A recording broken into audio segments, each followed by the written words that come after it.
Thank you for listening to this Belly Up Sports Podcast Network product. Some said we go belly up, so we made it our name, and we're still here.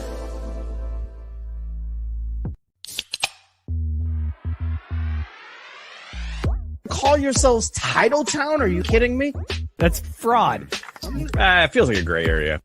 Spoiler alert, Canada. Cup's coming back to the US of A. There's way too much negative stigma attached to strippers. I hate you guys so much. My dog just shit his ass. Hey, everybody. It is Wednesday night. That means it is time for an all-new edition of Craft Brewed Sports. I am Mike. With me, as always, is Scott. Scott, how you feeling, man? Feeling great, feeling good. Great to have you back, buddy. Oh, thanks for holding it down for me, fellas. I appreciate you guys running everything last week while I was out dealing with some family stuff. You guys held it down. No, don't act all shy and no, you guys did a great job. Congratulations on running that. Yeah, after the first 90 seconds where Scott muted his ass talking into the camera about what's going on. Look, it was all about the streak continuing, and sometimes the streak continues off a blue pit or a staying eye single. Fuck it. You went 1 for 6, but you got that one hit. That's all that matters. Streak is alive, baby. Or a electrical transformer blows out, blacking out the city when you walk on your wife banging another dude, and yet somehow the streak continues. Wow, you're absolutely right, Scott. Absolutely right. Mookie, how you doing, Mookie? How you feeling tonight, man? Good. Coming in hot. Good, real good. Mookie, I dropped that earlier today, and they didn't get it, and I was so disappointed. I was the right. Cal Ripken conspiracy theory is one of my favorites, man. I love it. Such a good one. We got an awesome show for you guys tonight. Tons that we're going to get to. Scott's got a conspiracy theory that he wants to talk about. ARod is now an owner of a basketball team, so we have to. That's a conspiracy theory in and of itself. Yeah, there's some craziness going on there. We've also got XFL and CFL news. And tons more to get to. But before we get to all of that, why don't we tell you guys about these beers that we're drinking tonight? This is the beer portion of the show. I'm rounding into form. All right. But let's give a shout out to our friends over at Beer Drop. Our beers are provided by Beer Drop. If you want award-winning craft beers delivered straight to your door, starting at under $4 a serving, our friends at Beer Drop can hook you up. Just fill out your flavor profile, sign up for one of their monthly plans, and they will curate a box of fresh, award-winning craft beer that will be sent right to your door. You can swap out beers, add more, or even skip a month. And if you don't like commitment, you can still go and order delicious beers to be delivered right to you. Just go to craftbrewedsports.com/beerdrop for $5 flat shipping. That's craftbrewedsports.com/beerdrop. I've got a drop coming very soon. And amazing.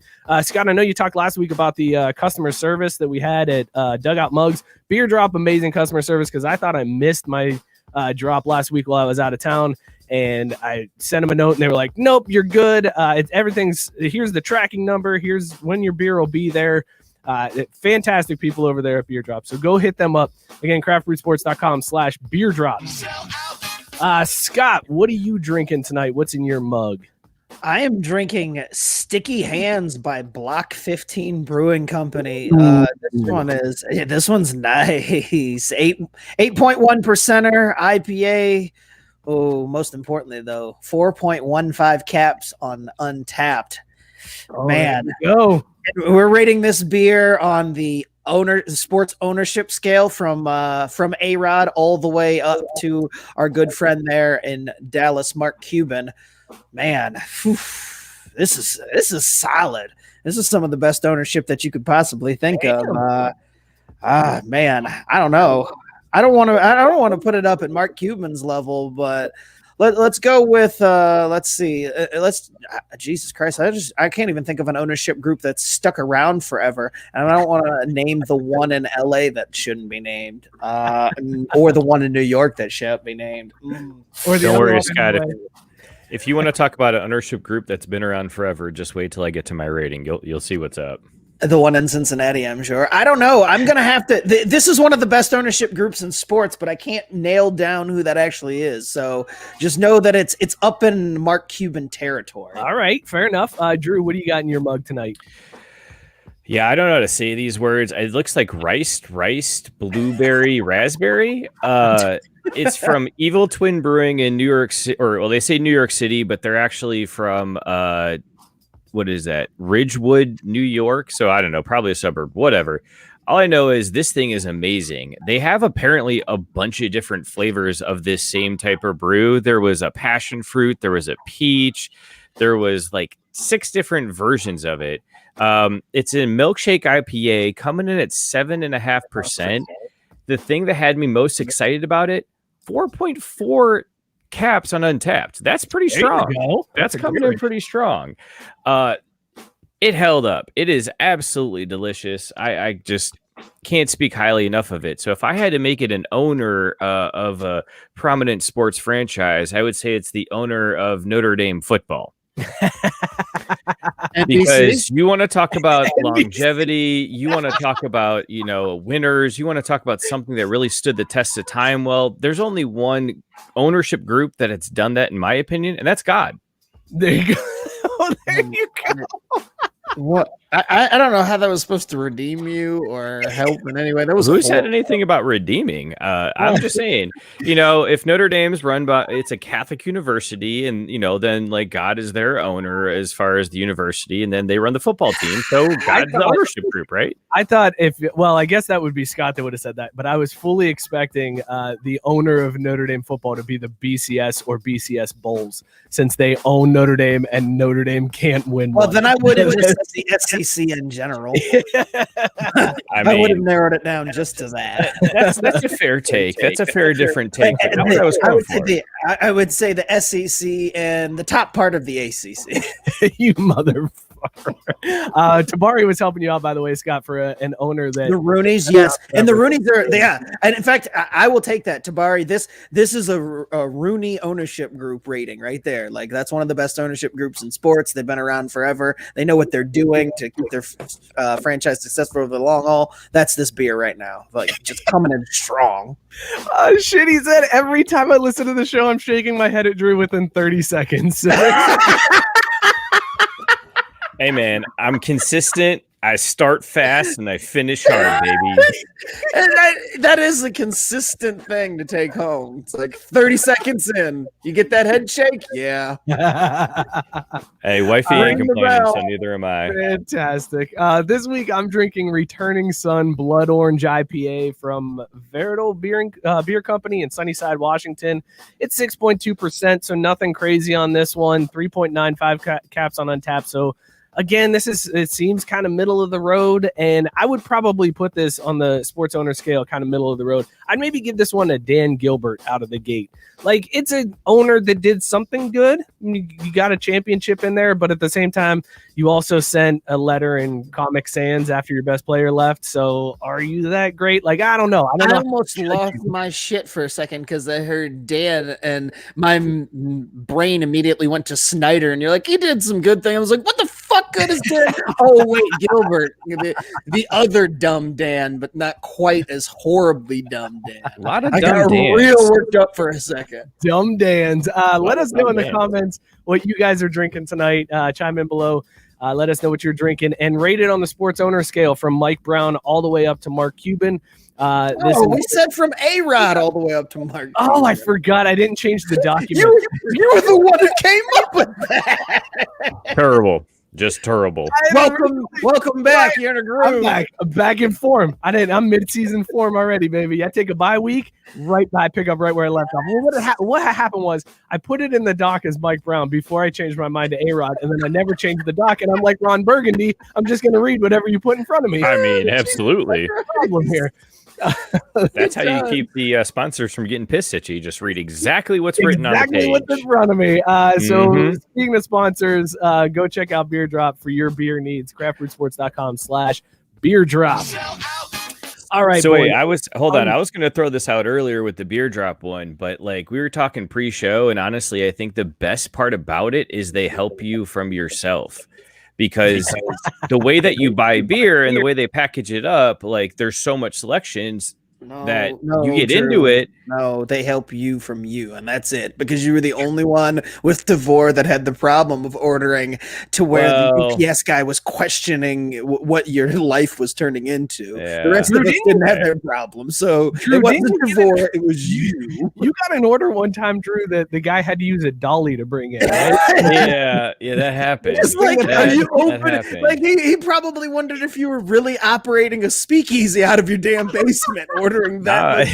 I mean, yeah, but I ain't sharing, so absolutely not. But that's the best part with Beer Drop. You just set it, forget it, and all you do is every once in a while they send you an email and they ask, "How'd you like the beer?" And you thumbs up or actually it's a 5-star rating. They take that into account and then they just do everything else for you. It's phenomenal. And you get recommendations for the next time based on that. Yes, sir. Quality people over there at Beer Drop. Go hit them up. All right, guys, I want to start off. I didn't really get to talk. I was disappointed. You guys had a lot of baseball talk last week, so let's talk some baseball. Here's the pitch. Oh, shit. All right, guys, lots of...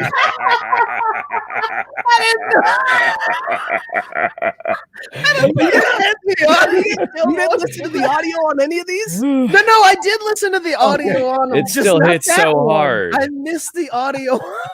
Oh, man. That's my favorite one. That's my favorite one we got. All right, let's talk a little baseball. Replay being called into question this week. There's been a lot of endings this week that fucking replay went to replay and replay screwed up. Let's Shitty saying, what the fuck was that? That's not a transition, Shitty. That's a professional transition. We hear in the biz. Yeah, let's play it again. Here we go. We'll play it one more time. Here's the pitch. Oh, shit.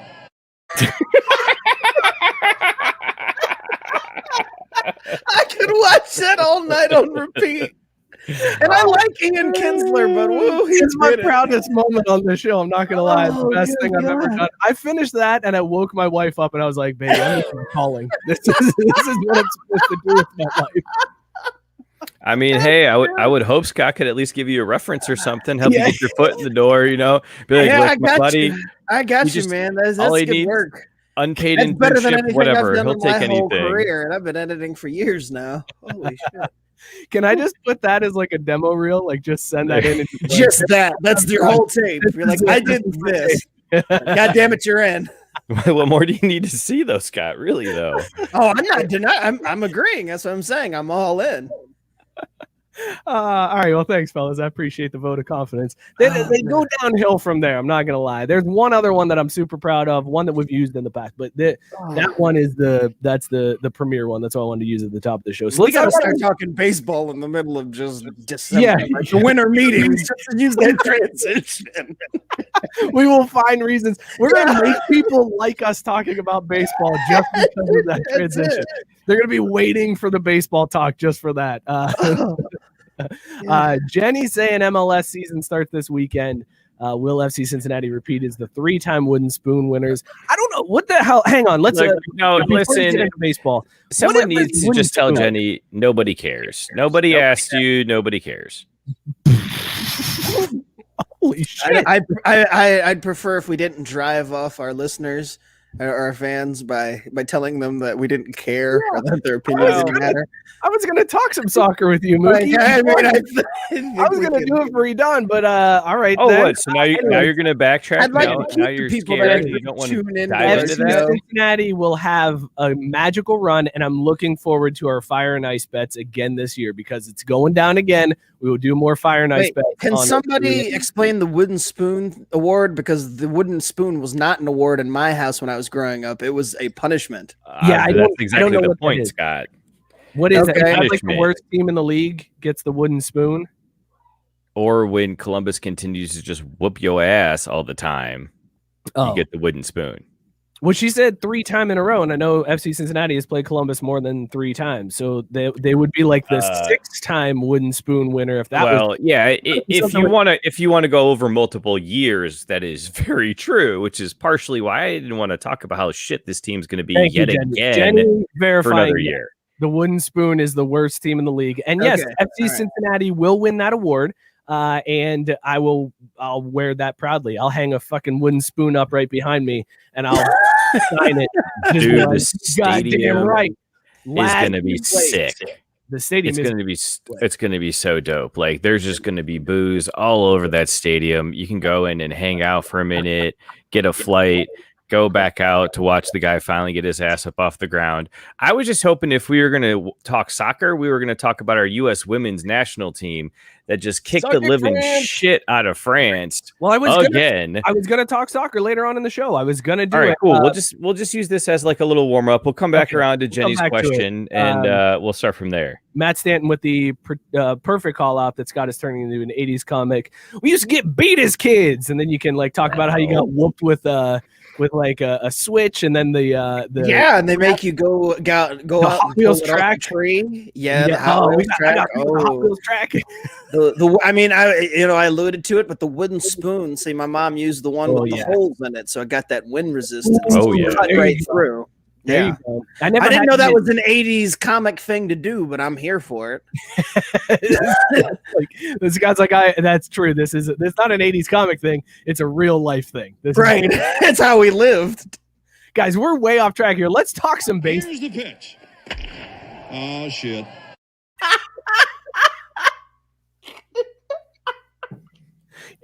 Your brain, Scott. How do you feel about getting robbed on that play at the plate against Edom? Oh dear God, I hate baseball so much. You think the NFL has the most horrible replay, and it's because it's more popular of a sport, so it gets more publicized. But goddamn, MLB's replay system is fucking horrendous. They want to speed up the game, take 8 hours to tell you that the play was inconclusive when everybody in the world can see that a guy was safe or out within seconds of it happening, and yet we're still blowing it. Like, we went from human element to we don't really know, so whatever. Like, plays just stand. Like, it's still a human element. That's the crazy thing to me. Like, they talk about taking the human element out of it. There's still a human element because there's still somebody reviewing it. So, like, if they there's still a guy that gets the call wrong. Right, somebody still has to make that call. The thing that drove me nuts this week was like everybody was like, "Oh, so should we do away with replay in baseball now?" And I don't think that's the way to go. Like, get it right. No, just get it right. Like, if you're gonna have it, do it where you get it. Right. But that's the thing, though. MLB has had it for how many years now, and they haven't gotten it right. My thing is, if you get boned on some blind old white guy telling you, well, you were out and it was clearly, the ball was 10 feet off the plate, you're like, well, that's the human element, and you roll with it. And you're like, that sucks. But when they have technology at their disposal and you see the video replays and you're looking at it and it's 8 minutes have gone by and you're like, what the hell is happening? What are they still looking at? Because I can see that he was clearly, out or safe or what have you.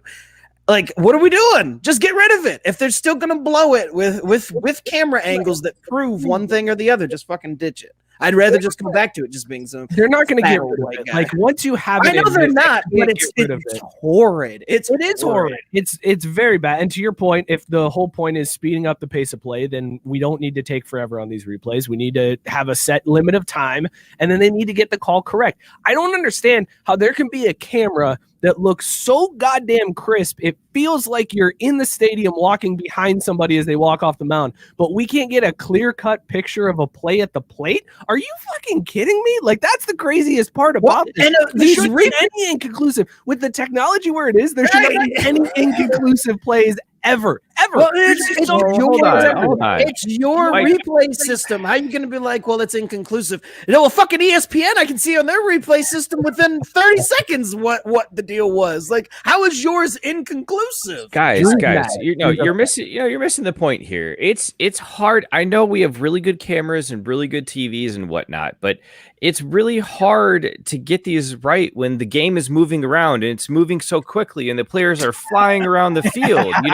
It's hard to know where you've got to have the camera focus so you can get that clear shot. You know what I mean?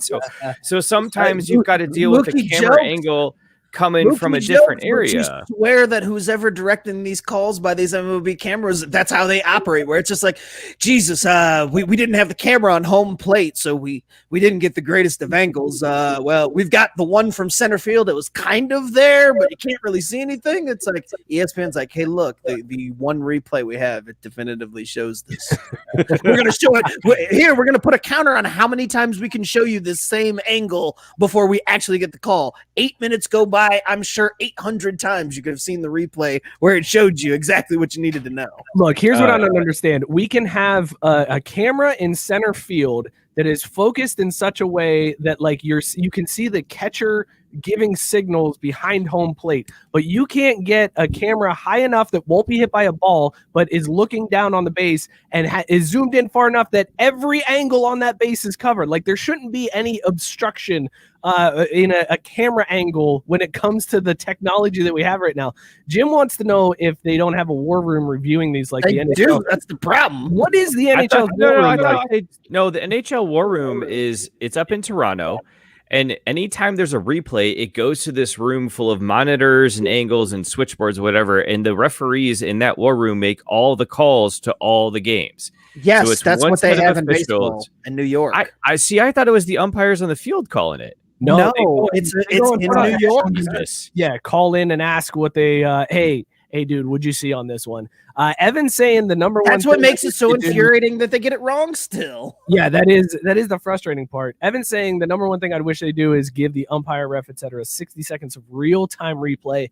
They can't decide in that time. The call in the field stands. That's not a bad idea, but if the plan is to get it right, then I'm okay with slow motion and like it doesn't have to be real time.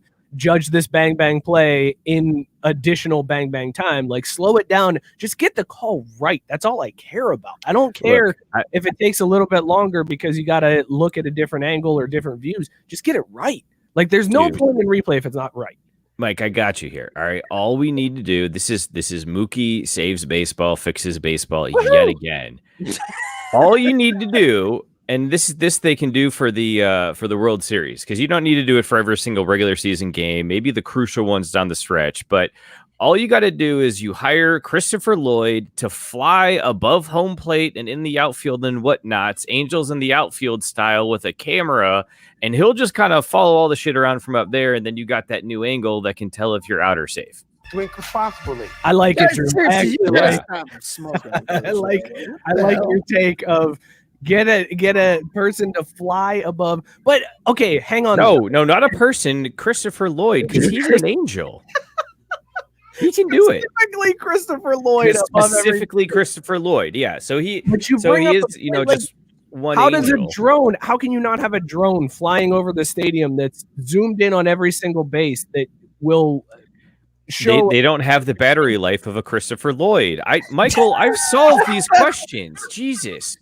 Just fucking listen to me, man. What size batteries does Christopher Lloyd take? Large. Oh, okay. Good. Wait. You pinned him to the wall and he couldn't get out. Yep. Biscuit wanting to know if the guy in New York is Angel Hernandez. Yes, I asked that same question. I was like, is it what? That had to be Angel Hernandez. That's the only way. But that wasn't the only bad call either this week. Like there was the Mets game where they won in the walk-off hit by pitch because the dude leaned into it and then replay. They were like, man, that's Christopher Lloyd.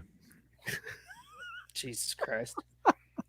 JB made me do it. Yeah, JB did say Christopher Lloyd one more time. So he said it.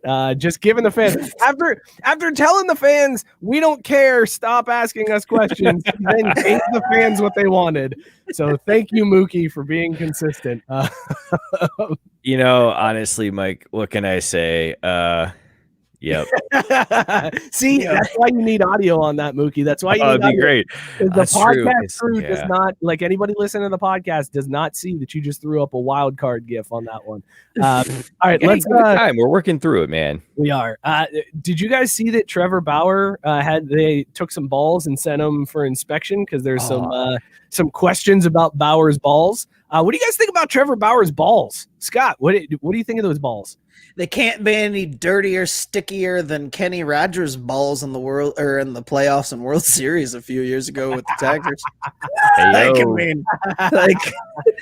Sticky balls, that's one of those unwritten rules in baseball. I'm like, I don't give a shit. Like if you're good enough to get away with it, go for it. But if you're stupid enough to go out there and have the ball look like Craig Biggio's batting helmet, then you deserve whatever happens to you. Did you see JB? Holy fuck, no one cares. Did you see though what his response was? He put up on YouTube. He put up a video like talking about. He was like, "Okay, now listen. There's clearly rules against a pitcher being allowed to have substances on their jersey or on their hat or something like that. But there's no rules against the catcher being allowed to have something on their chest protector or their glove, or the third baseman having something, or the bat having pine tar on it, as long as it's not above a certain point." He goes, "So how can you tell that anything that's on these balls came from me and not from like the third baseman making a play?" Which at first I was like, dude, you are clearly hedging your bets because you are about to be fucked when these results come back. But then the more I was like, actually, he might be onto something there. I just was gonna say, I think he dropped a boom lawyer gif after this. Like that felt like my man just walking out of the courtroom with the "no more questions, Your Honor," and just mic dropping that shit. Like Trevor is accurate. Like, again, I don't really care. There's a lot of things that go on sports that aren't like inherently, juicing I think is bad or whatever, but stuff like this where it's like as much type of things as all the different players use, if a pitcher can get away with it, then F it. Well, and unless you catch them live, then there shouldn't be punishment for it. It can't be something. Right. You can't send Dr. balls after, unless he's like bringing balls out to the mound with him. Like, yeah, these are my special balls. Like nobody touched them. These are my exclusively used balls. I only use these. Like then maybe inspect them and check them out. But yeah, I mean, if he's getting the same shitty balls that MLB doles out to everyone, then fuck it. Drew, here's what I want to know.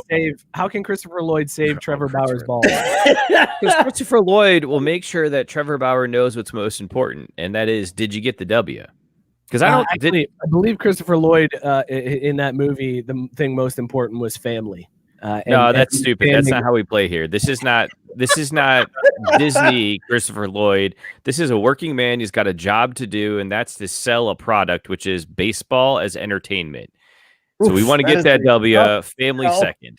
Good God. Really hard to sell baseball. That's a tough sell right there. Baseball is entertainment. That's why if you ain't cheating, you ain't trying. But at the same time, if you're not first, you're last. That's all I got to say on the subject. Thank you for all of those movie slogans that you just brought into the show. Fantastic quotes in there, Drew. Appreciate you. There's one thing, Scott. Before, do you want to do your conspiracy theory now, or do you want to make fun of the Tampa Bay Rays? Because that was another thing. Let's make fun of the Tampa Bay Rays real quick, because I want to walk off. I want to walk off with my conspiracy. All right, that sounds good. The Tampa Bay Rays were out here this week. They put up on Twitter. They had their ring ceremony for their AL championship rings. So they put up on Twitter pictures of everybody getting their rings, and I don't even remember what the tweet said, but it was something along the lines of like that new ring feeling. They're celebrating losing in the World Series. Like this is the equivalent of when who was that team that we laughed at, the hockey team that put up the best regular season division? No, you're gonna be mad at yourself when you didn't immediately get the reference. I thought it must be something in the water down there in Florida. This is totally Florida state champ rings all over again. This is state champ rings. Like, what the hell is wrong with the teams in Florida celebrating backup shit? What the hell is that? Thank you, Tyson. It was Nashville that put up the hey, we're the best in our division in 2018. Here's our banner we're gonna hang in the ceiling. This is unreal. Like if I was a player, I wouldn't even want the ring. I mean, give it to me. Fine. Hold on, man. Slow down. Don't make a big Yeah. I was just gonna say, I was like, back up, because I think that getting a league championship ring is fine. It's that there's not supposed to be any pageantry for it. Like you're not supposed to throw a parade or raise a banner or anything. Like, well, I mean, and depending on the franchise, maybe raising a banner is not that big of a deal. If you're the Rays, like, go ahead. They haven't won many AL championships, so go ahead, raise a banner. If you're the other team in New York, raising an AL championship banner is a waste of everybody's time. But you cannot have a ring ceremony and act like that is a big deal that you got this ring, because it's literally oh yeah, we didn't win it all ring. Just a reminder that you came in second. Drew, would Christopher Lloyd wear an AL championship ring if he didn't win the World Series? No, because again, we're here for winners. Okay. We want people that want to win. We want winners. Christopher Lloyd ain't got no time for this second place bullshit. You gotta be kidding me, right? Like, God. I was hoping for some other movie cliche quote to be dropped in there. So I'm sorry. I'm trying to. I fucking hate Facebook, but that's a whole other thing. The shitty app crashed, and now I can't find the goddamn live stream so I can watch again. I hate fucking Facebook. Oh, here it is. It's in the goddamn corner. Why do you need the live stream? You don't have to watch. You can view everything for the comments, man. Because I gotta kill the stupid thing in StreamYard, or else the computer freezes. Oh, that's killing. Tyson, just to clarify, baseball sucks. Well, there you go, Scott. You had a conspiracy theory, and let me find the music here for this, because we got a new conspiracy theory transition as well. Let's see what your conspiracy theory is for this week as it relates to baseball. Scott, over to you. Well, this is fantastic, because this idea was actually thrown to me by a cart boy. I don't know. He looked a little older than being in high school. Anyway, he was collecting the carts at Kroger as I walked out from getting my first shot yesterday. Hey! Halfway to being a superhero, y'all. All right. COVID cape, baby. Get that COVID cape. Black half vaxxed. Way to go, Scott. You son of a bitch. Anyway. How long you been holding on to that one, Mike? For a while. As soon as he said he got the first dose, I was like, I can't wait till he brings it up on the show. Cannot wait. Well, my God. Well played. Anyway, I'm wearing Braves gear, shocker, as I walk out of the store, and the cart guy says to me, "So what'd you think about the replay this week?" And I'm like, nice. "Yeah, bullshit, yada yada." He's like, "Well," he's like, "at least umpires get, a few things right." I'm like, "I don't know about umpires getting anything right. We might as well ditch replay, big shocker," the same take I just took. He mentions, "Did you see Joe West won his thing today?" And I'm like, "Yeah," which is really weird considering Joe West usually loses on the field. It's like, and keeping in mind, I didn't mention the part that this cart guy or whatever he was Asian. So then he's like, "Yeah, and Angel Hernandez lost his case a few weeks ago. Big shocker, makes you think who they favor." And I thought to myself, holy shit, he's right. And here's my conspiracy theory. I have to side with fucking Angel Hernandez. The man has been brought up in this show not once already, but twice. And the fact that this dude, we brought this story up a little while ago, like months ago. I can't remember because TLDR, too long, didn't research. We Nice. brought up the story about Angel Hernandez suing Major League Baseball because he thought like there was racism because he wasn't getting picked to umpire for the World Series. Well, fast forward to 2 weeks ago, big shocker. It turns out that the courts are like, no, there's nothing here to show racism. It just basically means that you suck at your job, which is what Major League Baseball was saying.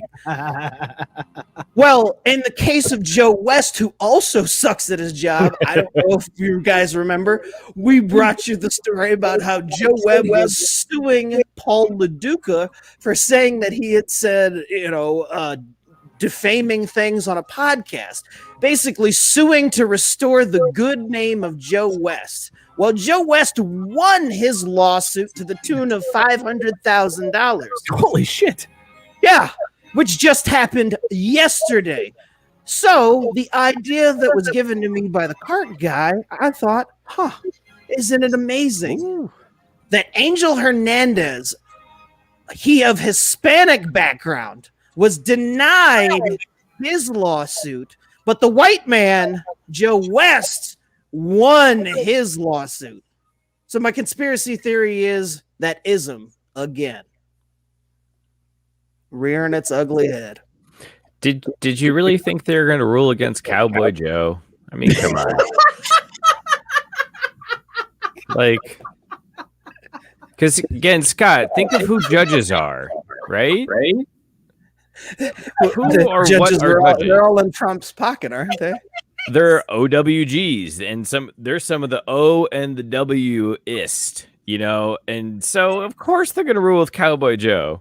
Get out of here. Drew, thank you, because I was trying to come up with a joke to transition there, and you nailed it with Cowboy Joe West. Thank you, I appreciate you. Thank you. I very was much. more or less waiting for Mike to be like, so your conspiracy theory is the same thing you always say, the race card? And I would be like, yeah, more or less. The American justice system is corrupt. But more my conspiracy theory is MLB is trying to get me side with fucking Angel Hernandez, which is horrible because he's goddamn awful at his job and he shouldn't be umpiring anything, let alone a World Series. But here I am defending his ass because, racism. Racism. Damn it, Major League Baseball. That's my favorite part about this is that because you love to go that route, you love to be like, it's racist. You now have to side with Angel Hernandez. Oh, that's my God. favorite part. It's not even a conspiracy theory. It is just, hey, Scott gets fucked in this one. Like that's basically why I thought it was a hilarious thing. I wanted to present it as a conspiracy theory. Oh, there's racism, but nah, it's just that I gotta fucking side with it. If anything, this is Major League Baseball trying to get me to side with their horrible officiating. They're like, hey, that call this week, it was really bad, but didn't you see how we screwed over Angel Hernandez? Oh, we don't man. have minorities here. That's amazing. All right, there you go. Let's talk a little basketball. You fellas want to, since we were talking baseball, ARod's in the news in the basketball world. So let's talk a little basketball. Boom shakalaka! All right, here we go. Oh boy. See, the problem is that audio does not translate nearly as well to podcast form as the video going with the audio does, because that shit is amazing. Yeah, I know. Listen, if you're listening to the podcast after the fact, just go find it on Facebook Live, on Facebook, on our Twitter, on YouTube, wherever, and go look at these transitions because I'm so fucking proud of these. Yeah, all right, so Mike will cut up probably a 60-minute clip of all the transitions he put together for this week. So don't worry, it will get in front of you. Before we move on, though, I did want to propose we throw this in our quick hitters for next time. Gabe says the shopping cart theory is whether or not you return your shopping cart makes you a good or a terrible person. Oh shit! I He think just got a new head basketball coach. Yeah. Yeah, I think we should throw that in the interview process. This is 100% true. And as somebody who worked in a grocery store and had to go get shopping carts, the people who would just leave their cart wherever are fucking assholes. Like you don't even have to take it all the way back to the store. Just put it in the corral. It's right there. Like, and I understand there's times like you got the kids or whatever, then park next to the corral. And that way you can just drop it off and get right in your car.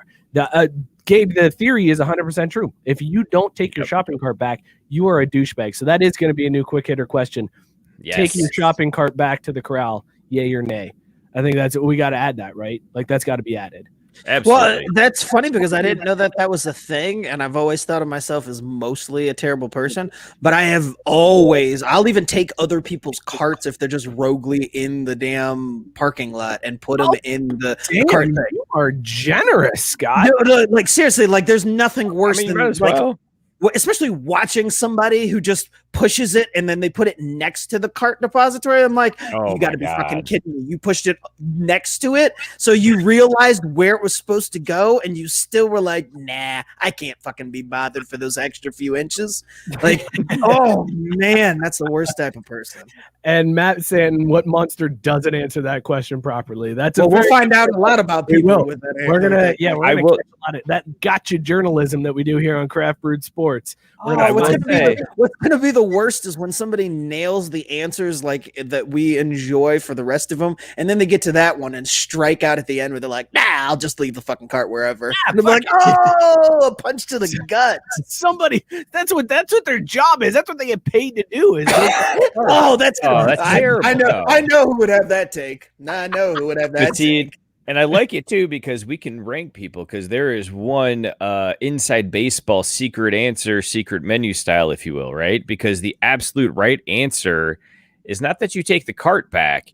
It's that you see how far away from the cart corral you can be when you push that motherfucker and it just slides right on in. yes. Oh, You know what I mean? yeah. Like, you still end up putting it in there if you miss, but like how far Yes. back can you get Shopping- that thing and get the slope right and all that? Like that's the Shopping right cart answer. Bowling, man. When I worked at Farmore, That's why I don't understand why you. it was the Why best. are you that guy Yes. anyway? You miss out on that opportunity by not putting Exactly. the cart back to have that You know what last the bit of best is? fun. The best is when you're doing shopping cart bowling and you slide it and thinking it's going to go in the cart, but instead it veers off and then it hits the BMW 3 spots away from the crowd. And you get to laugh at that guy and go, you moved parked over here so that nobody hit you, but and then you go put it back in the crowd and walk away. No, actually, in that case, that's the one I'm leaving. Oh shit! I hit the BMW. We gotta go. And here we see the differences between Mike and Scott. No. I mean, like, I'm a very And you courteous want it- person. no, but unless the- I accidentally hit a BMW, then I gotta go because I'm not paying for that shit. Scott's wiping off fingerprints off of all the cards, even the ones that didn't I'm touch. saying, Yeah, Scott's I gotta worried- delete the video. Like, I gotta do a lot of stuff. Like, it wasn't me. Fuck that. But see, I feel like that's wrong though. That's that ism coming in again. You know, I see. It's not an Scott, you ism. shouldn't That's have to worry my- about that. That's not an ism. That's just my white privilege that I can hit the Oh, there you BMW and go. then put Yeah. the card in the crowd, Yeah. where Scott just has be to a then dick. hide afterwards. A lot ain't right with this country. I tell you what. Andrew's saying, based on Joe West, if I come in the pod you and just be yourselves, I can sue for big bucks. Yeah, but here's the, I'm really shocked that he won that one. Like, I didn't think either would win the arguments, but the fact that Joe West was like, yeah, I mean, you know, that's defamation, and Paul LaDuca actually has to hand over $500K. Like, man, that is a big old L. That is an L. That's a big time L. All right, let's talk some basketball. Once again, let's do. Boom shakalaka! Big news that Tyson broke for us in the comments here. UC has hired their new coach, Wes Miller, to Cincinnati. Cool, UC. Good luck. yeah, right. Big fucking deal. You're If- still in if shitty Brandon conference with a Alright. shitty team. Yacked. Yeah, and that's the thing. Like, Brandon was supposed to be the guy. Like, everybody was all jacked up that Brandon got hired and that he was the up and coming from NKU and he got him into D1. And look at what he's done with this program. And then he's gone 2 years later and there's nobody It's a left whole on the bunch of roster. bullshit, man. What It's is a whole the bunch of story? bullshit. What The is story is he's a I don't- fucking asshole. Like the guy doesn't know how to actually manage or run a team, and he was talking shit to one player about another player. And like, look, college basketball is what it is these days. College football is kind of that way too. You do have to play to some egos, right? Like they've always said that Phil Jackson's best skills as a coach wasn't drawing up plays. It was making sure that he kept Kobe and Shaq together for at least a couple rings. You know what I mean? And Yeah. Brennan couldn't do that. He was just incapable of figuring it out.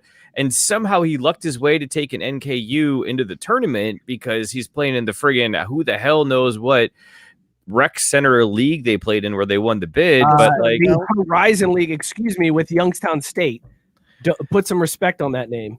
I'm putting all the respect in the name by saying, you know, the defense rests right there. You just made my case for me. So, like, dude was not ready for a big time program, couldn't actually manage what it takes to run a program. He could coach enough games to get a championship in the Horizon League with Youngstown State, put respect on their name.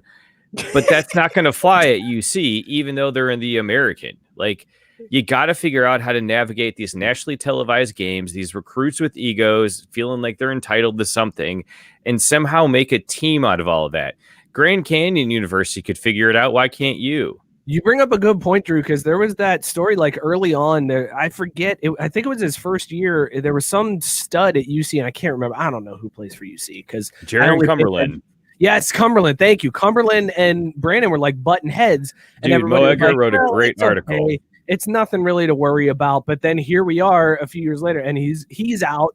And UC, the program is in shambles. Like, what do you, Scott? Are they going to come back from this anytime soon? I mean, I just want UC and their fans to just accept that, they're just a middle of the road program now. They're a mid major now. So I mean, it is. They're just out here doing mid major things. So the sooner that they all accept that they're a mid major, the sooner we won't even have to talk about this. Like, I mean, it's a bitter pill to swallow, but that's really all it boils down to is like you're a mid-major. So if there's shock that this has happened, it's like, well, I mean, get ready. You're gonna have a whole lot of this where it's just guys that nobody else will take, and you're just oh man, 2 years and we're butt fucked. I was tweeting with our buddy Ed from Pardon the Punctuation, the Cincinnati-based podcast, and he was like, "Mike, there's big news out of Clifton." I was like, "I can't wait to find out who the next guy to not lead you out of the first weekend is going to be," because that's all UC basketball is to me. Like, I get there's a history there, and they've got like their Final Fours in the past and all that shit, but like, what have you done for me lately? They're resting on past success, but it made me giggle as soon as you said something about who's not going to lead him out. So, okay, we all made fun of Mick Cronin, and he's a piece of shit. But look at what he did with UCLA this year, and the amount of time he did it. So, what are we saying? Brandon leads who to the Final Four within like the next year and a half? Well, okay, so that's the thing. That'd be amazing.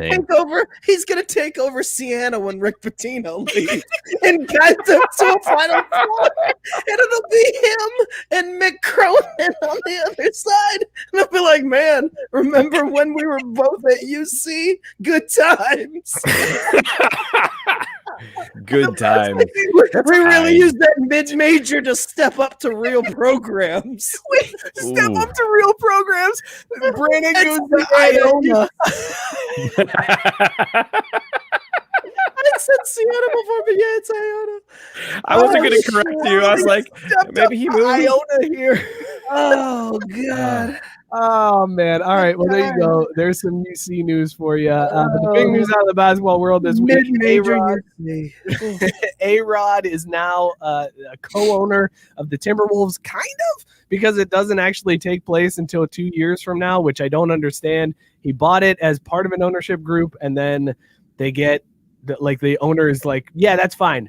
But two things: one, you can't move the team, and two, I'm sticking around for 2 years. And they were like, yeah, we're in. That sounds great. So ARod will be the Timberwolves owner at some point. Anthony Edwards from the Timberwolves had this to say about this transition. I want you guys to react. I don't know if you guys have listened to this take yet from Anthony Edwards, but this was in a press conference where they were asking him about ARod buying the team. Do you have any thoughts about him? Are you an ARod fan at all growing up or anything like that? What do you think about what he might bring to the team? A fan? Who is he? A baseball player? Oscar Rodriguez? I don't know who that is. Wow. Anthony Edwards submits place as Scott's favorite Timberwolf because he has. I gotta go get me an Anthony Edwards jersey yesterday. Oh my God, he doesn't know who ARod is. He's like, is that somebody? I don't know who that is. Are you a fan? Like, well, why should I be a fan? Who is he? He has no idea who ARod is.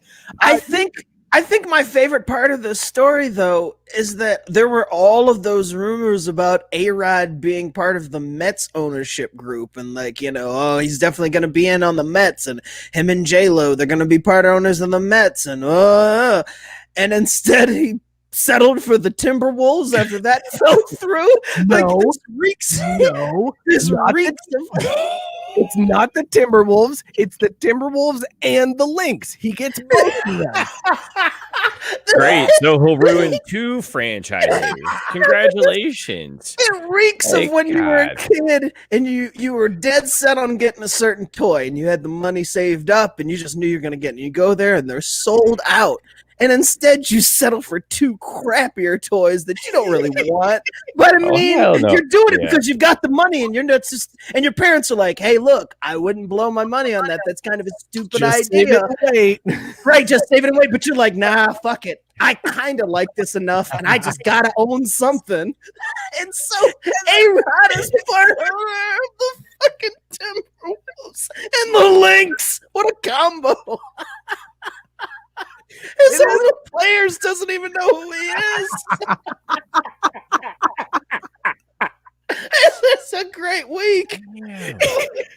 It is amazing. Like it's so desperate. Like he's just like, I want to own something. I don't give a fuck what it is. Let me buy something, please. What other sports franchises are on the block? The Timberwolves. I'll take them. Fuck it. All right, but here's the theory though. Like the fact that they put in the contract that says you can't move the team, that's fodder for people being like, they're going to ignore that and they're going to move the team to Seattle. So do you think if ARod purchases the Timberwolves, buys the team and moves them to Seattle, relocates them, No, Minnesota, do you think no. basketball fans will like him or love him in that case? Because everybody wants a team back in Seattle. They would, but I'm not about to write the storybook ending to the career and life of ARod, where he left Seattle as, the kid after Griffey, and he was celebrated. That was before we knew he was just one big giant cheating piece of shit. And he somehow is celebrated as a hero returning to Seattle with basketball and a franchise that they've wanted since it left. And he restores order. No, fuck that. He doesn't get to write a good story to the end of his career. So I do not want that to happen whatsoever. I reject this theory. Yeah, no, there's So, no all right, way I'm all right. allowing him to move a franchise to Seattle and be celebrated in any way. No. Look, let me chime in here with, at least some substance, because we get it. Everyone hates ARod. Like, come on, Scott, get an That's all original the take substance for we some need. point here in Next. the segment. Like, we get it. Post-breakup purchase. Matt Barr, post-breakup purchase is my favorite take. That's my favorite take. Yeah, that's a solid take. But really, I want him to take the franchise and move it to Seattle, because then we'll get another franchise to backfill Minnesota. Because what I think we really need to see is like a 64 team field type thing in the NBA. Like, let's let the NBA grow to a little bit more size, because I think their play-in tournament for the playoffs is a great idea. We're going to see some awesome hoop. So yeah, let's extend this out to 48 or something like that. Add some teams, man. There's plenty of talent to go around. Right. Let's do it. So your idea here is let ARod move the team to Seattle and then replace it and add a shitload more teams, water down the product. We can have a mid-season tournament. Water down the product a lot so that you have like a lot of pretty good guys instead of a small amount of really good guys. And then it ends up being the Nets versus the Lakers because 4 All-Stars join the Nets and 3 All-Stars. And it doesn't matter how many basically are on the NBA, because it's always going to be the team with the most All-Stars that makes it into the championship. So one, why is that a bad thing? Two, you just literally asked me the Michael Scott question of, would you like a little bit of really good pizza or all you can eat of kind of okay pizza? And I am going to take the kind of okay pizza every motherfucking day, because I can sit there and just hammer on those pies, hammer on some brews, watch some sports. It'll be great. All you can eat guy. But that's also what I'm saying. That's what I'm saying with the NBA. Why not let it be that? Because you're right. The Nets, the Warriors of old, they will always win the championship. It'll always be LeBron and the other superstar team. Cool. So why not make the other stuff entertaining, at least something worth watching as we lead up to that? Give LeBron the last 2 months of the season off for all I care. Like, the Lakers are coasting into the playoffs and have been for a month or more. Drew, you actually just totally changed my mind. I'm on board with this now. You get the two teams who are like the mega teams, the superstars, Right. and they're just their own thing. Like at the end of the season, they play a 7-game series for the title. Everybody else gets to compete for the all-you-can-eat pizza championship, and they all play in a tournament to decide who is the best. Well, that look. didn't stack the deck. We can narrow it down to who's going to win that based on that. Sounds like some runner-up shit. So we've got Orlando Magic. They're in Florida. That's the way they roll. And we got the Miami Heat. So it'll come down to the Heat and the Magic for the pizza, all-you-can-eat shitty pizza buffet championship, and then they'll celebrate it and raise a banner for it. And if you're the Heat, you'll probably throw a parade because I mean you retire numbers for players who don't even play the sport. So see, this is what I'm saying, though. Drew, you've convinced me. This is a great idea. This is a great idea. Over, Drew. We're gonna bring a championship to Florida, damn it, guys! And it gets even better. Think about it. It gets even better because you can have ESPN sell the rights for movies because it's going to be the upstarts, the scrappy team that fought through the tournament only to be vanquished by LeBron in the finals or whatever. You can sell it up that way. Plus, we're creating jobs. That's a great thing. More basketball, more jobs. It's the best decision I've ever made. All right, easy there, trickle down. Drew really turned this. Ryan McCarthy saying this. You really turned this into a pizza by Alfredo versus Alfredo's pizza. Yep. Matt Stanton, he's giving you a new nickname. You are no longer Mookie. You are CC's. That's going to be your new nickname from now on. I'm pretty sure me and my roommate kept CC's in Norwood in business for far longer than they deserved to be when I was in college. I noticed they closed down as soon as you left Norwood. So yes, basically. I think you're right about that. And then Ed wants to know our thoughts on the Wes Miller hire at UC. Ed, we talked about it, man. I'm sorry you missed it. I even gave you a shout out to our Twitters back and forth part of the punctuation. Go back and check it out because we have we really broke it down. Like we were did. really excited about this hire.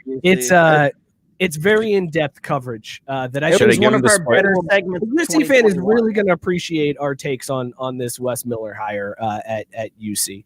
Tyson saying Little Caesars. All right, now we've got to decide here. What is Littler Caesars? No, that's fucking dumb. Hold on.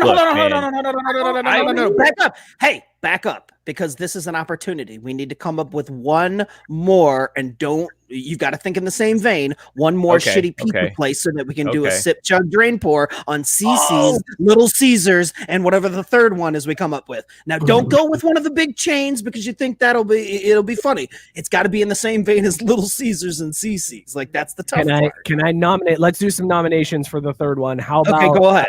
How about Chuck E. Cheese?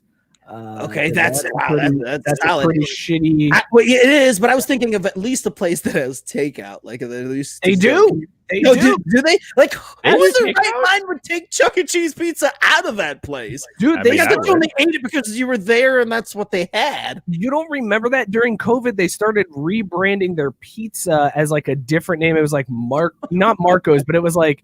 I missed some type of like it made it sound fancy. Who's the Mario looking dude from the animatronic band? That's who they named it, and then it was like so pizza. Yeah, Mario looking dude at Chuck E. Cheese. Yeah, in the animatronic band, there's like a guy that kind of looks like Mario. I know who he's talking about, but I don't know their names. Red Baron has been nominated by Ryan McCarthy. Yeah, I was gonna say, do we maybe just go the DiGiorno route? Also, Andrew Foles, get out of here with that Jets hate. Like, we will not stand for that. Yes, thank you, Matt Stanton. Yeah, I was gonna say Jets is delicious. Yeah, Jets is good. Oh my god, it's the best. That Detroit style, baby. I do like me some Jets. Okay, so what are we gonna go with here? Do you want to go DiGiorno, Red Baron, Chuck E. Cheese? What's the third? I think it's gonna be Chuck E. because I want it to because DiGiorno and Red Baron. I mean, that's frozen pizza. No, I think it's a salad. To frozen pizza. Yeah, so I think what we can do is let's just say DiGiorno because then what we'll have is the CC's is the pizza buffet. Little Caesars, I see you rolling your eyes, Scott. Little Caesars is the delivery, and then we get one of the frozen kinds if you don't want to do DiGiorno. Okay, all right. I could see that. All right, now that you've explained the theme, go ahead. That'll work. Okay, Drew, sip, chug, drain, pour, DiGiorno's, CC's, or Little Caesars. Oh my god. This is one of the tougher ones we've ever had on the show. Can we get the quick hitters music for this? Sure can. I was actually looking for it as you said that. I'm like, Jesus, this is very tough. And also, if you guys are listening, chime in the chat. Sip, chug, drain, pour. DiGiorno's, CC's, and Little Caesars. Also, really quickly, are you old manning it and putting an S on DiGiorno when there isn't, or is it actually DiGiorno's? I think it is actually DiGiorno's. Little Caesars, CC's, pizza. Okay, you might be old manning it. Okay, cool. We want to sip, chugs, drain, pours those. Yeah, no, you're fucking that up, man. There ain't no S on that. Sorry, I tried. That's what I asked. I was like, oh, there's no way it's DiGiorno's. Well, I mean, I googled it. It's not delivery, it's DiGiorno, and I still threw in DiGiorno's, so I'm a fucking idiot. Yeah, you old manned it, but go ahead. It happened. All right, so I'm gonna drain pour the DiGiorno's. I'm gonna drain pour the DiGiorno's. Because, it's all right. It's pizza. It's something you make when you're drunk because you're like, I got no better options right now. I'll do what I can for there. Drain pour that. I will chug CC's all day if you're because drunk, you're definitely burning it. I love me some pizza buffet, and I will go there and I will eat until I get sick, and then I will eat just enough that I can get safely home from there and pass out for like 2 days. And I won't go back for 2 weeks, but it'll be a very memorable time in my life. And then I'm going to sip the Little Caesars because you can get like a fat 4 takeout pizza situation, throw on some wings, throw in some jalapeno poppers and whatnot, and have a real good, weekend of it and not feel like death, for the rest of your life, basically. So the variety, the freshness of the Little Caesars, that puts it at my sip. Scott, do you want to go or do you want me to go next? I'm just gonna go ahead and go because mine's real quick. Drew actually knocked it out of the park with this one. Yes. I'm going to sip Little Caesars. I'm going to chug CC's and drain DiGiorno. But I also have to kind of back up and preface that by saying I love all of pizza in any form. Like, I'm that guy who's like, pizza's great pizza and as long as I'm eating it. And so CC's, as terrible as it was, the fact that you could get it in abundance for $5, amazing. Little Caesars, again, they've stepped their game up a little bit, but even if they hadn't, you know what you're getting. That $5 holler, baby. And even DiGiorno's are clutch. Like, I keep them in the house just because I'm like, we got kids and there's no food in the house, but shit, we've got a DiGiorno, we're good to go. So they're all clutch, but definitely sip Little Caesars, chug CC's, drain pour DiGiorno. All right, Ryan McCarthy saying that Drew came up with the new ad campaign for DiGiorno. DiGiorno, it's pizza. That's the new ad campaign. Biscuit is hitting us up. He said Little Caesars paid Rosa Parks rent, so they get the chug. Sip DiGiorno and drain CC. You might as well just put that in the toilet straight away. And then Andy Foltz said drain pour CC's. I've got diarrhea just thinking about it. So, all right. So I gotta agree. I gotta drain pour CC's.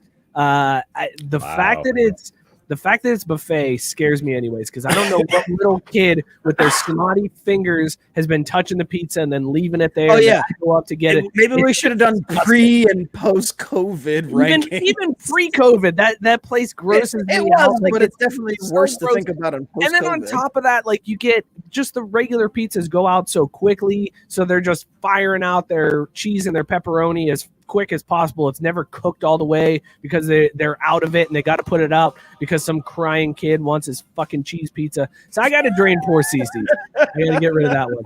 Now I'm in a pickle because the last time you're in a real tough spot here. I'm in a tough spot because the last time I had Little Caesars was Drew's bachelor party. Oh boy! And for those of you that may not have heard the stories from that were epic. Yeah, for those of you that may not have heard the story on the show, we started drinking at 2, playing bowling, throwing the football at the bowling pins, and it was a lot of fun. And then we went to watch the Crosstown Shootout, and college kids bought me shots of vodka. And I ate Little Caesars, and then I puked on the sidewalk of the bar and went home and fell asleep before my 3-year-old. So, but my favorite part about that is that I was walking into the bar after the game to meet you guys, and I look in the gun and I go, "Oh man, someone puked. That sucks." And walked in, only to find out later that it was Mike. Well, and the best part too of that, so not only that, Drew's walking into the bar and I'm in the Uber as he's walking out that they've called for me. And I was like, "Bye, Drew." And he goes, "Where do you go?" And then I was like, never to be seen again that night. So now I'm we won that weekend though. Because I've got frozen pizza against puke pizza. Yeah. So I think I've got a chug DiGiorno for Scott's reasoning. You got kids, it's on hand, it's a quick, like, hey, here's some pizza. And I'm going to sip Little Caesars. $5 hot and ready, despite the fact that every time I eat it, I'm going to think about throwing it up on the sidewalk outside of Monty's. It's solid. And the Detroit style that they've got, the $8 lunch special. That's what I'm saying. Little Caesars has stepped their game up enough to where they bottomed out and they were like, look, you get a piece of paper with some red water and we'll sprinkle some cheese on it. That's what you get for $5, okay? And for a few years, they just rolled with that as their baseline. And then they're like, all right, slowly but surely, here's how we're going to get them. We're going to introduce different things here. Oh, no, this is the premium version of our $5. So it's $6. Oh, now we've got bacon on the crust. So that's $7. Oh, no, wait, now you can get Detroit style. Now you can get 3 toppings. And these motherfuckers crust biscuit. Yes, oh like my the God, yes. like they have, like Little Caesars has silently perfected the crack game. Like they're like, yeah, you guys have done what you've done. We can't out Pizza the Hut. We fucking know that. We ain't gonna try to out Pizza the Hut, but we gonna out pizza everybody else in this bitch. I like they have. No, you're 100% right. Little Caesars went crack game, hooking you and then bringing it up slowly but surely. They went Ryan McCarthy. Make that catchphrase. How does that play? What's that marketing phrase from Scott there? Little Caesars, y'all crack babies now. Right, they got us hooked and we didn't even know what was happening. We're like, it's shit pizza, but it's $5. Now we're like, it's my go-to. But oh look, they have these premium options. Let me dabble. This isn't bad. You're right, it's not bad compared to our paper and red water, but now you're hooked. You can't bitch because it's like, well, this wasn't great, but it was also only $8. So it was still and it was instantly ready. It was a drive-through. Right, and it was yes, picked it up. It was ready right there. They got a drive-through. That right there is clutching up. All right. So there you go. There's our. We're gonna look up, and Little Caesars is gonna be running the country, and we're like, "What the hell happened?" And we're all gonna be okay with it, Scott. They did it $5 at a time, is what happened. I like that they took the approach of we're gonna do this slowly but surely. Whereas Domino's ran that whole ad campaign where they were like, "Hey, we were shit. We're not shit anymore." And then people tried it, and they were like, "You're still kind of shit," and they were like, fuck. All right. Well, you got us. Well, all right. See you next time. We'll try this again in a few years. Did you guys see what Kevin Durant said, by the way? We should probably talk some more. We should probably talk no damn about no Drake night. Let's talk some more basketball real quick. Boom shakalaka! Kevin Durant said that he is no longer motivated by championships. And neither am I. I am no longer motivated by championships, guys. Just so you know, at no point from now and going on the rest of my life am I motivated by championships. I'm just motivated by the grind. I'm just motivated by living. Like, come on. God damn it, Kevin. Like, what? Weekly now, we're going to turn this to a segment. What did Kevin say this week that makes it hard for me to defend his ass? Here's the exact quote from Kevin Durant. This is told Rachel Nichols in a SportsCenter interview. He said, quote, "I wasn't expecting to be a happy human being from a title. I was just expecting, like, the ending of a movie. Once you work so hard and everybody tells you, like, yo, this is what you need to be working for, is this gold ball and these rings." And I'm like, all right, cool. Let me lock in on that. And I locked in on wanting to achieve that, but I also realized it's a lot of stuff that factors in it that's out of my control. Bro, you left to join a team that won 72 wins that had 72 wins the previous year.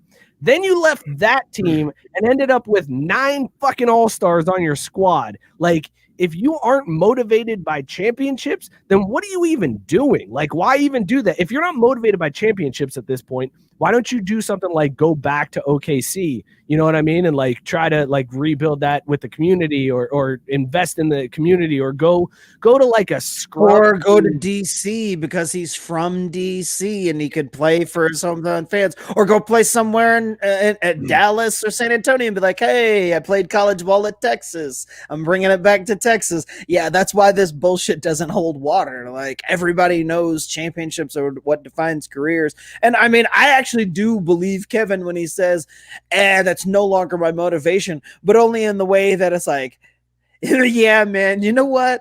My motivation isn't winning games anymore, because mostly I know I'm not gonna, so fuck it. Like, but he is. It's not That's my motivation. the thing. Well, no, but I mean, but that's the thing. Like, how many more championships do you think Kevin Durant has in him? Like, legit, right now, as of today?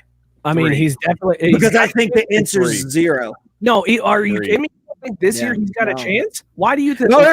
I'm not saying chances. I'm saying how many more rings does he actually bring home? And I think the answer is 0. Oh, 3. okay, I got you on that. Yeah. Like Kevin 3? Durant, 3. Yeah. probably 3. Yeah. Wow, 3? like 3. Look, Yeah. Drew, I know the Nets stack the deck, but 3? No, I like seriously. Well, I don't so think look, that I Kevin had Durant wins to another say something outrageous to get in here edgewise, because really what I wanted to bring up is, did you guys know that Hennessy is the spirit of the NBA? The official spirit? Or? It is, according to the commercial on the broadcast here. Yeah, Hennessy is the official spirit of the NBA. Well, that's like the most on-brand thing that any sports league is doing. Like, I mean, Yeah. how many NBAers have come out and said, yeah, I mean, just to get game ready, I take a shot of Henny and then we roll through it. I know that we had that in the NFL and Clinton Portis and Washington, but like NBA and Hen Dog, I feel like that the only thing coming close to that combo is NBA and strippers in Atlanta. And lemon pepper wings. Right. Like, I Lemon mean, pepper that's the only wings. thing touching that combo. Magic City, the official yeah. strip club of the NBA. Yeah. How much money do you have to pay to be the official whatever of a team? I've always wondered that too. Like, when it comes to like how beneficial is it to be the official whatever? Because a lot of times, like, if it commercial, right? Like, that's what you're paying for is commercial time during the broadcast. sure, but I Well, mean, but they like, gotta say it all the time and shit too. Right, I was gonna say you get mentions at like games and live shit and like stuff like that. But I mean, it's beneficial, I think, if you're a brand that deals with what the sport kind of deals with, right? Like, I mean, if you're the official hot dog of the Reds, okay, that makes total sense, right? But then when you're like the official car battery of the Cincinnati Reds, it's like, what the fuck is that shit? Dude, but see, Scott, you're joking, but like that shit happens, and so like No, what I I always know, wonder it does. is that because they paid the Reds enough to be named that, or are they bidding Yes. against someone else because it's like, man, the official battery of the Reds is a hot contest this year. Who's going to win the contract rights? Like, is there other people trying to be the battery I for the don't Reds? know, but either way, I feel like whatever money spent on it was ridiculous. Do you think the And- sales yeah. team is like pushing people? Like, they're like calling they're like, listen, AC Delco. I got Bruh. fucking this other battery company on the line. They are going top dollar. Oh, Big No, offer. Come in, that's- big offer. That's 100% happening with these teams. The teams themselves are calling up individual companies. I mean, it'd be like, shit, we don't have, what else can we milk? Plumbing. Hey, Joe's Plumbing, you want to become the official plumbing company of the Cincinnati Reds? No? Okay, well, Tim's Plumbing, they offered us quite a Oh, sweet deal. shit. And you're going to miss out on being the official plumber of the Cincinnati Reds, just so you know. But yeah, the teams are totally making those fucking calls and pitting companies against them, because Joe's company will be like, yeah, man, we got to be the official fucking plumber. We can't let Tim be, because I mean, that's going to take all the sales from us. They're going to see one ad for Tim at the fucking game this week, and then we're sunk. Do you think the Hey, the players plumbing have industry's to about to use road, the stuff that's like the official of the team? So like Oh, their God, apartment goes no. by and they're like, listen, you got to call Joe's. And their landlord is like, I'm not calling Joe's because he fucking charges an arm and a leg. And they're like, you don't understand. You got to call Joe's because it's No. in my contract that I have to use the official whatever of the Cincinnati Reds. Also, that only applies. Evan Williams bourbon and my great smoky sausages, and my car is charged by the Delco battery because this is what I gotta fucking do. Wait, while I wish that's how it was, that all the players for whatever team it was had to use only official brand whatever of anything they wanted for the team, I think that would be incredible. No matter what it was, it'd be like, sorry, you have to use this. We've got to deal with them, so it sucks to suck. They totally don't care about that at the professional level, except for that contract deal for the apparel. That's the only one that matters. the apparel deal, it's like, you better not wear shit that contradicts that apparel deal, or we'll fucking kill you. We will end your career. But everything else, yeah, we don't care if you use. Bruh. We don't care if you use Tim's Plumbing. It's fine. It's good. You think it's a joke, but that's what gets them moving, is those damn apparel deals. All right, listen, we're running low on time. That was our basketball talk for the night. Let's talk a little football real quick. It's my least favorite transition, but it's still pretty solid. The big news out of the football world this week, the XFL and CFL are actually talking big time crossover. We had the story a couple weeks ago where they were talking about like helping each other grow the game, and then the CFL was like, by the way, we're canceling our season because of COVID. But they're looking at like growing the game by potentially having interleague games where an XFL team would play a CFL team during the season, and then potentially a championship game between the XFL and the CFL. Guys, is this finally the step that we needed to have a contender to take on the NFL? Drew, you've been super quiet tonight. I'm sorry, I've been super chatty. Is this the step we needed? Is somebody finally going to challenge the NFL? Well, you're asking about how two leagues are going to come together and play cross-league games. So really, my first question is, are they going to use the designated hitter or not? You son of a bitch. I mean, hey, it's two leagues coming together. That's usually what is the first thing they have to hash out. So I think we as fans have a right to hear about that. I do like the idea of them playing Canadian Football League rules if they're playing in Canada and playing XFL rules if they're in the US. That would be awesome, but there are some things that need to work out there because Canada does 3 downs, no punts or something crazy. Like they're just completely different. Running start from the wide receivers on pass plays. I just want the old XFL rules brought back. I want guys sprinting out to center field for the ball. Oh my God, that was the best. Yeah, I mean, I want just things that are clearly dangerous for everybody involved to bring back. And they're like, Canada, you want in on this? Yeah? All right, let's do this. Good luck, Canada. But this is like clearly the objective. If this is the case, if this comes to fruition, clearly the objective then is merger, right? Like we're going to see an XFL, CFL. I'm glad you were good on that E, because for a second it sounded like murder.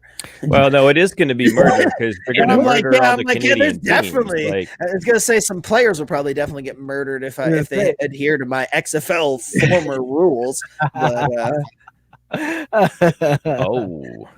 Are you looking at Tyson's comment?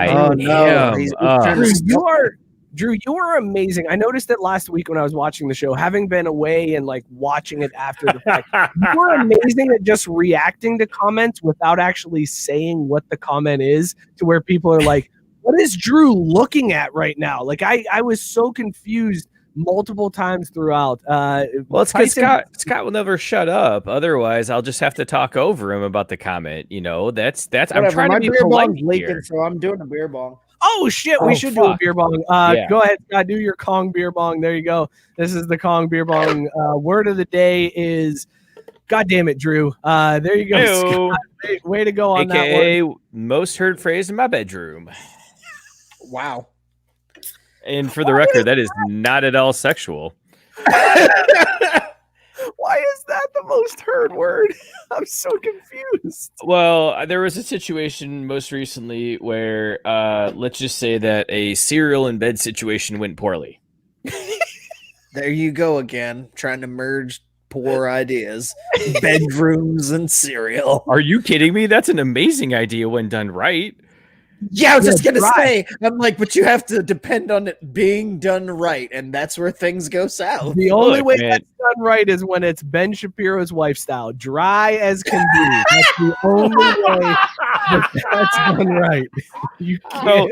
So now we're really seeing what happens when Mike has a week off. Is he writes a shit ton of material and then sits on it, just waiting like a fucking deer hunter in the Wait a woods. second. Just How was I sniping one. waiting? How was I waiting for a Ben? Yeah, there's no way Shapiro that one opening? was. I was gonna say there's no way that one was Okay. scripted. That was pretty That good. was That's right off the What dome. you have Ben Shapiro's wife on your mind a lot? Like that's just weird, bro. No, if Ben Shapiro's talking about his wife being dry on my mind a lot because I'm very I'm confused He's and concerned.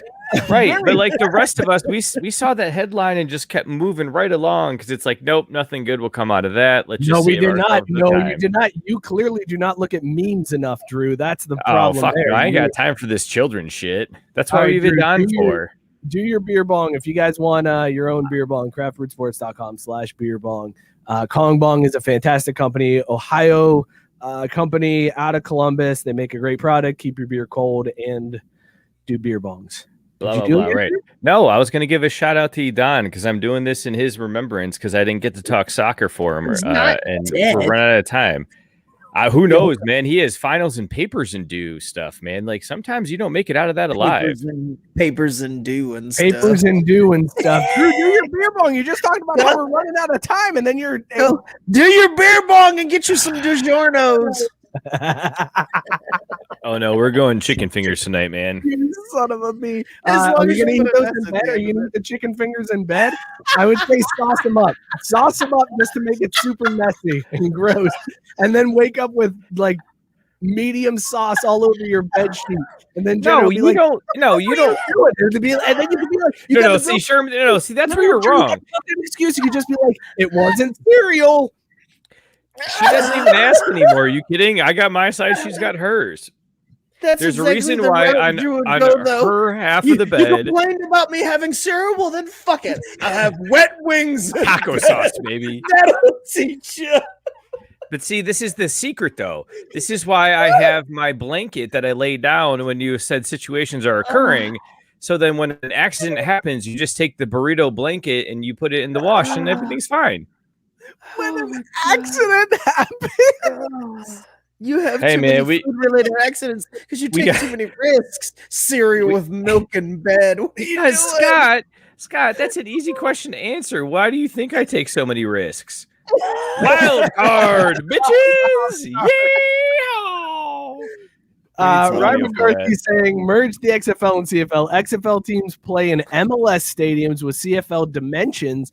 Incorporate some of the XFL rules, the 1-2-3 point, no kick conversions, new kickoff rules. 2 divisions, X division and North division. Winners play for the Grey Cup and $1 million. Holy shit! Ryan McCarthy has it figured out. This is the talent that happens at Belly Up Sports. I have no idea why they're associated with us, why they took us on, because this is the thought-provoking stuff that happens, and we're like, this is cool. They're going to merge at some point. And Ryan McCarthy's like, here's how they merge. It's like, oh, I also want The Rock to be commissioner of whatever this whole thing is. Like he's the lord of all of this. he definitely has to. Let's see. Tabari's saying, Drew, trust me, Mike hasn't written new material in years. That's true. I haven't written a damn thing. And Matt Stan saying it's a blanket for the burrito. He brought it to bed. So Drew's burrito blanket is just a specific blanket for his burrito. Whew. My stomach still hurts from Drew breaking all that down. The idea of him getting in trouble for eating fucking cereal in bed. Where did it go? Like an asshole. You're just I had to take a piss, man. all that cereal milk No, got man. you.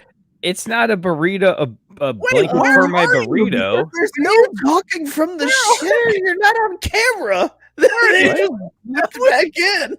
that was The video. That was the weirdest bumper ever. Holy shit! I just like appeared out of nowhere. Yeah, seriously, you just blipped back in.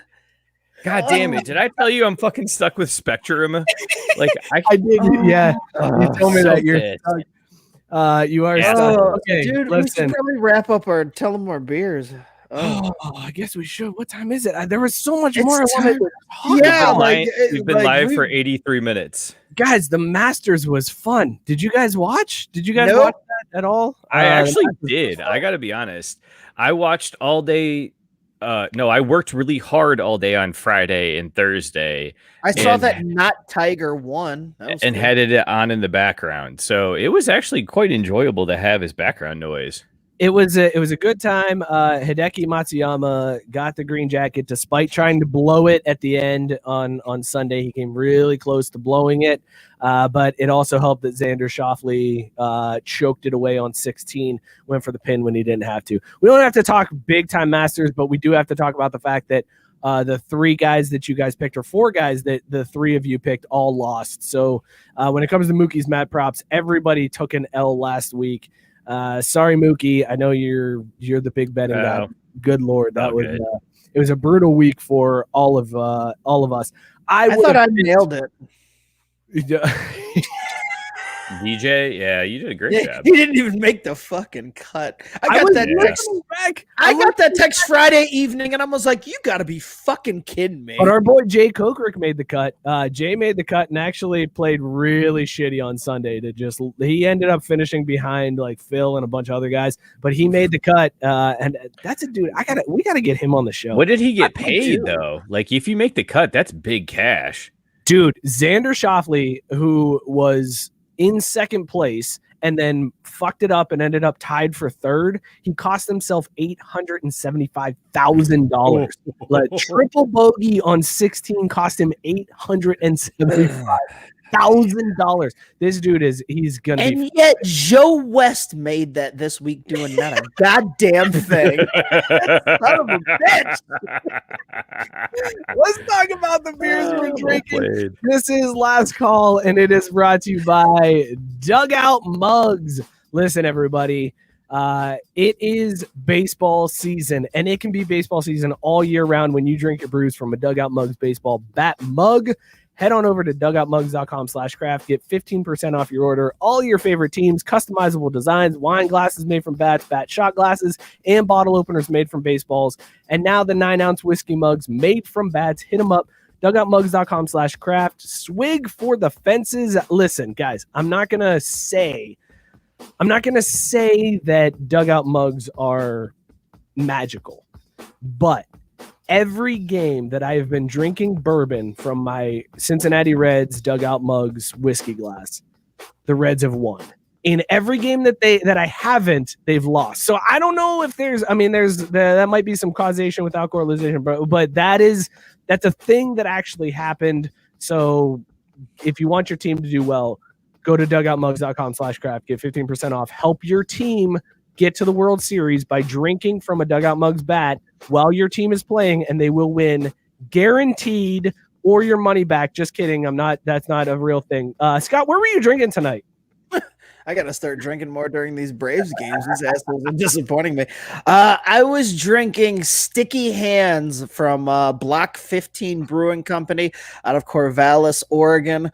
This motherfucker was fantastic. An 8.1 ABV IPA, 4.15 caps on Untapped. And if we were ranking it on the ownership and sports scale from ARod all the way up to our friend in Dallas, Mr.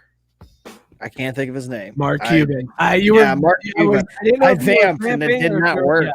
Yeah, Mark Cuban. I'm rating this a Mark Cuban because, good God, this is fantastic. Like, I can't believe I held on to this beer so long. I bet this beer tastes even better when it's first brewed because I don't know when this was canned, but I feel like I've had this canned for like a year. And all I know is that it was amazing even after whenever it was canned. So, yeah. I love that one. That's Sticky Hands. Amazing. Drew, what were you drinking, rating it on the sports owner scale from ARod up to Mark Cuban? I was drinking Rhyste Rhyste, whatever the fuck it's called. I don't know. Blueberry Raspberry from Evil Twin Brewing, New York City, out of Ridgewood, New York. Ridgewood. word, whatever. 4.4 caps on Untapped. This beer was super solid, very bright in color, delicious, tasted exactly like it was described. So, I'm going to stick with my original rating earlier of, God being the owner of the Notre Dame football franchise, because just like everything else in my life, it was here and gone too quickly. So I feel like it held up its end of the bargain from start to finish. All Hey, right. I found it. This motherfucker was canned on May 11th of last year. So Dude, almost Cans is a so full good. year. Yikes! That's not Yeah. good for an IPA to. I know it's not good, but that speaks to how good this IPA is. That almost a year later, still straight fire. You would have loved it when it was. Yeah, but it was it was probably the best when it came Yeah, off the that would have been line. so delicious when it was fresh. Tonight, I was drinking Returning Sun Blood Orange IPA from Varietal Beer Company in Sunnyside, Washington. 6.2% ABV, 3.95 caps on Untapped. That ranking is going up because I'm ranking this one at least 4.5 caps because it is solid. It's a good IPA. I started this one off at a Dan Gilbert because I wasn't sure what I was going to get out of this one. I am elevating that one, and I'm going to rate this one the Packers ownership, the city of Green Bay, the fans that own, the only sports team that's owned by the fans. That's how good this beer is. It's unique. It's different. And it is something that we all want. Everybody wants to own a sports team. Looking at you, ARod, and this is that's the closest you can get is owning the Packers because every once in a while they're like, hey, you want to own a piece of the Packers? Just give us money and you can own a piece of the Packers. And we're like, oh, we can own a football team, and then your voice means nothing. But the point is, you get to say you own a part of a football team. So you become a sports owner. I feel like that's what ARod should have done is just bought a part of the Packers. If he was going to buy into the damn Timberwolf, right? definitely should have thought more of You it. should have just done that. Just paid the $200 to get the certificate from the Packers that says you're a part owner. But in terms of owners in sports, that's a goddamn good idea. That's owned by the fans. I love it. So that's my rating for this one. This has been Last Call, brought to you again by Dugout Mugs. DugoutMugs.com/craft. Hit them up, 15% off your entire order. Drink from a bat just like we do here on the show. Fantastic company, great customer service, awesome product. Hit The them. best. Whew, boys. We did it. Hey, listen, real quick. I'd be remiss if I didn't mention how long will it be before all of the Timberwolves are kissing themselves in the mirror.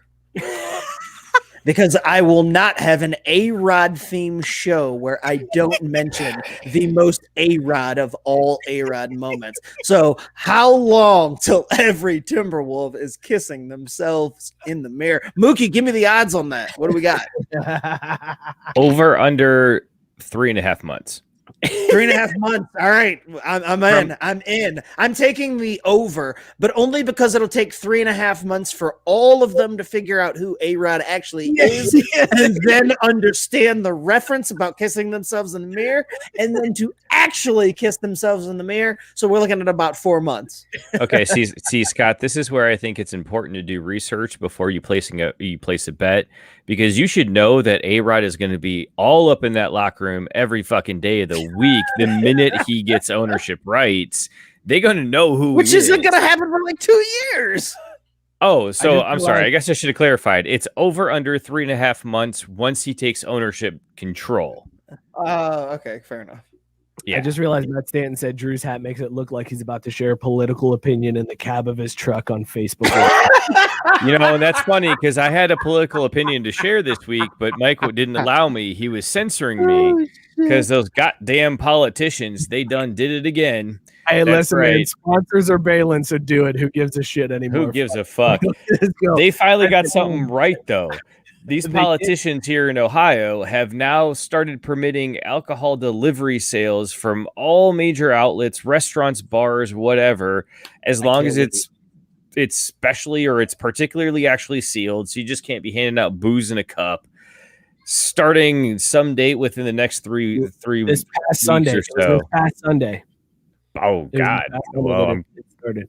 glad I Order didn't your know bourbon Sunday. Order your bourbon Yeah. now. Listen, So I hey, wanted they did to- something right, man. Before we close out the show, I started up the outro music, but I didn't want to stop because I wanted to thank, I got a lot of messages and texts from people over the past week after I was out last week. There was a death in my family. We lost my uncle very suddenly, and it was super sad, and it sucks. But I thank all of you that reached out and sent me a message and said you guys were thinking about my family and me, and I appreciate all of you guys. And thank you to Scott and Drew for keeping the show going last week, because if you don't know, we have not taken a week off since December of 2020. Like, we have gone fucking 2 years straight. Whoa. No, you mean December of 2019. I'm drunk and now I'm emotional. And it's a problem. December of 2019 was the last time we took a week off. So it's been amazing that the show, like, we kept going, and we even put out like fucking Cincinnati style shows when we were doing that. We've done nonstop shows since then. So I was like crushed because I was like, man, not only am I dealing with this, but then the show streak is going to end. And Scott and Drew, you guys stepped up. You kept it going. So I appreciate you guys for doing that. It was fucking great. And thank you to all of you guys that sent me a message and reached out. I really do appreciate it. This has been awesome to get back in this, though, because I really missed this show last week. So thank you guys so much for tuning in. Thank you for sharing out the show. We really appreciate it. You guys have no idea how much that helps us. Be sure to subscribe, rate, and review wherever you get your podcasts. Go check out bellyupsports.com. Tons of content that's on there. New website. Go hit them up. Follow us at Craft Bee Sports on Instagram and Twitter. Like us on Facebook. Subscribe to the YouTube.